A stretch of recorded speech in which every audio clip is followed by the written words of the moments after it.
Delivered in the year of our Lord 2022, Sonic Frontiers is Sonic Team's first attempt at an open world that shows a lot of promise and just as many flaws. The game starts by dropping you into a new island that looks as if Sega finally hired that guy. And after a poorly paced tutorial, you're thrown into the first open zone. Overall, the zones have nuggets of goodness, but otherwise surrounded by a whole lot of nothing in the Russian torture device that I like to call Sonic Frontiers Pop-In.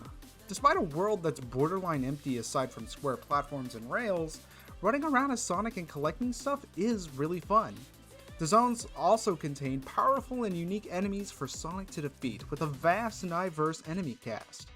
It's always a blast to find a new enemy and discover what makes it tick.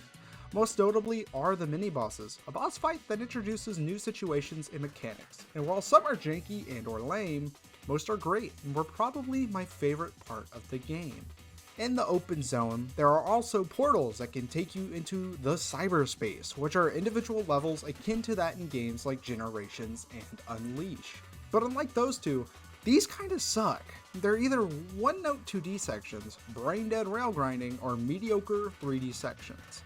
There are a few good levels, but they are immediately soured when you realize that they are just shitty remakes of older levels.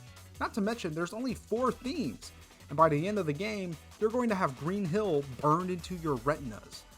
Eventually, I found myself skipping these all together by just fishing with my man. It do got slapping tunes though. After collecting enough memory tokens from exploring the open zone, and vault keys from cyberspace, or fishing for both of them because fishing is the best way to avoid doing something you don't want to do. You can progress through the zone by collecting Chaos Emeralds around the map, while engaging with friends of the Blue Dude along the way, all encapsulating into a mega duper boss fight where Sonic goes super to defeat each of the zone's final bosses. These boss fights are corny and really easy. But oh boy, does watching it feel cool though, regardless to whatever mid-western emo track backs the strife.